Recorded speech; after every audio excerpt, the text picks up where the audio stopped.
ہاتھ پاؤں دھوتے وقت اچھی طرح ملنے چاہیے اور جوڑوں کو بھی دھونا چاہیے، یعنی کہ انگلیوں کے بیچ کے اندر بھی خلال کرنا چاہیے اور خوب مل کے جوڑ یہ دھونے چاہیے، کیونکہ جوڑوں کے اوپر جو بل ہوتے ہیں اس میں بعض اوقات ایسے ذرات یا جراثیم پھنسے رہ جاتے ہیں جو نہیں دھلتے تو وہ صحت کے لیے نقصان دہ ہوتے ہیں۔ ہاتھوں کو جب مل کے دھویا جائے گا تو اس میں آپ دیکھیے کہ ناخن کی جو جڑ ہوتی ہے بعض اوقات وہاں سے گوشت اکھڑا ہوا ہوتا ہے یا بعض لوگوں کا تھوڑا خراب ہوتا ہے تو اس میں پانی نہیں پہنچتا پوری طرح، یا میل مٹی پھنسی رہ جاتی تو وہ دھلتی نہیں، یا گھی یا کھانا یا کوئی اگر آپ نے کٹنگ کی ہے یا خاص چیز کوئی بنائی ہے تو وہ بھی بیچ میں پھنس جاتی۔ بعض لوگ آٹا گوندتے ہیں تو وہ پوری طرح صاف نہیں کرتے اپنے ہاتھ کو، یا روٹی بناتے ہیں تو اس وقت ناخنوں کو پوری طرح صاف نہیں کرتے، جس سے آٹے کا کچھ حصہ چپکا رہ جاتا ہے اور وہ خشک ہو جاتا ہے، اور پھر اگر اس کے بعد وضو کرتے ہیں تو وضو نہیں ہوتا، اور اگر ہاتھ دھوتے ہیں تو وہ جگہ پھر بھی دھلتی نہیں، صاف نہیں ہوتی۔ تو اس لیے بہت ضروری ہے کہ انسان بہت اہتمام کے ساتھ اپنے ہاتھ پاؤں کو دھوئے۔ اسی طرح ایڑیاں کب خشک رہ جاتی ہیں؟ آج کل کے موسم میں عام طور پہ ایڑیاں خشک ہو جاتی ہیں، پورا جسم میں خشک ہو جاتا ہے، تو اس میں ایڑیوں کو پھر پراپر طریقے سے دھونا چاہیے۔ صرف اوپر سے پانی بہا لینا کافی نہیں، بلکہ ان کو مل کے دھونا چاہیے،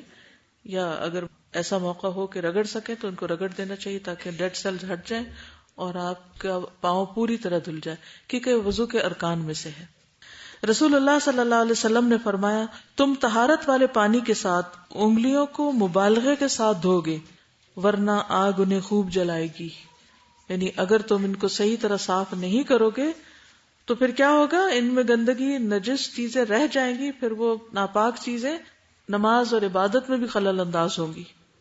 تو اس لیے آپ دیکھیں کہ یہاں وعید بھی آئی ہے کہ جو نہیں صحیح طرح دھوئے گا اس کے لیے کیا ہے، آگ۔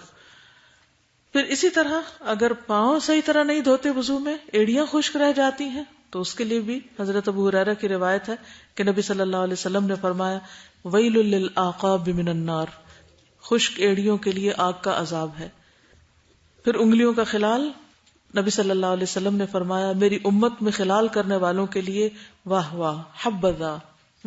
گڈ جاب، کتنا اچھا کام کیا۔ یعنی خلال کیا ہے، یعنی انگلیوں کو باہم ایک دوسرے کے اندر ڈالنا، پاؤں دھوتے وقت پاؤں کے اندر بھی انگلیاں پھیرنا، یعنی دو انگلیوں کے بیچ میں خلال کرنا۔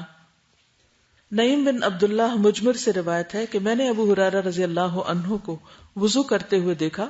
بس انہوں نے اپنا چہرہ دھویا تو اس کو پورا پورا دھویا۔ پورا پورا کا مطلب یہ ہے کہ بالوں تک اور ادھر کان کی لو تک اور چن بھی۔ پھر اپنا دایاں ہاتھ دھویا یہاں تک کہ بازو کا ایک حصہ دھو ڈالا۔ دایاں ہاتھ دھویا تو کس طرح، یعنی یہاں تک۔ پھر بایاں ہاتھ بھی بازو تک دھویا، اور جو وضو کے لیے دھوتے ہیں تو پھر کوہنیوں تک۔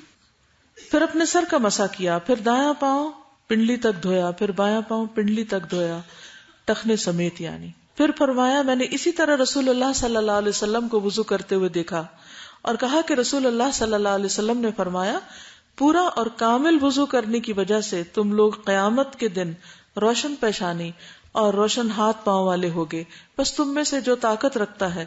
وہ اپنی پیشانی اور ہاتھ پاؤں کے نور کو لمبا اور زیادہ کر سکے تو کر لے۔